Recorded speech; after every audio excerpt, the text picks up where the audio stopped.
अनित्य, जगामध्ये सतत बदल होत असतात. ते स्थिर म्हणजेच नित्य असे नसते.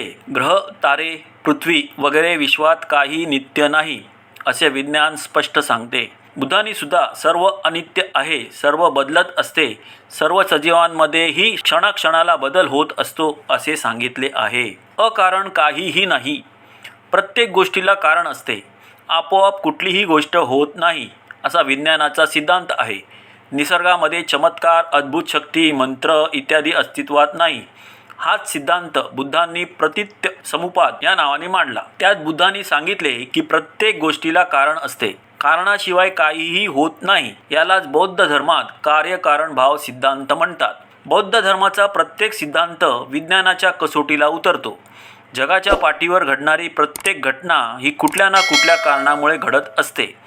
हे सांगत असतानाच गौतम बुद्धांनी वैज्ञानिक दृष्टिकोनातून या जगातील सर्व गोष्टींचा विचार केलेला दिसतो.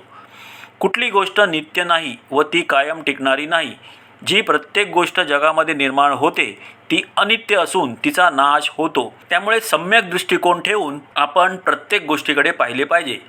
निसर्गाचे चक्र हे कायम असून माणसाची आसक्ती हे त्याच्या दुःखाचे मूळ कारण आहे असे प्रतिपादन गौतम बुद्धांनी केले.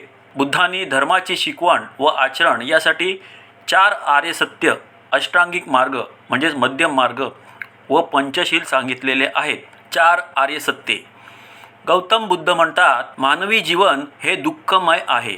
दुःखाची निर्मिती तृष्णेतून म्हणजेच वासना, इच्छा, आसक्ती, आवड यातून होते. म्हणून या तृष्णेवर आपल्या इच्छांवर नियंत्रण ठेवले पाहिजे. यासाठी मध्यम मार्गाचा अवलंब केला पाहिजे. मानवी व्यवहाराच्या मुळाशी 4 आर्य सत्य आहेत. दुःख, मानवी जीवन हे दुःखमय आहे. तृष्णा, मनुष्याच्या न संपणाऱ्या इच्छा हे दुःखाचे कारण आहे. दुःख निरोध, दुःखाचे निराकरण व अंत सर्व प्रकारची आसक्ती सोडण्याने होते.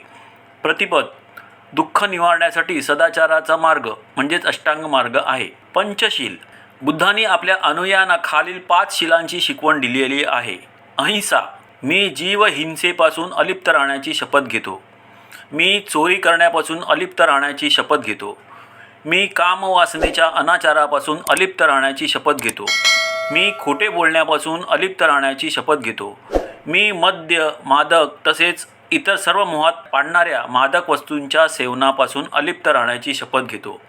या बौद्ध तत्वांचा शिकवणुकीचा मानवाने जीवनात अंगीकार केला तर मानवी अस्तित्व असताना नक्कीच तो दुःखमुक्त होऊन आदर्श जीवन जगू शकतो.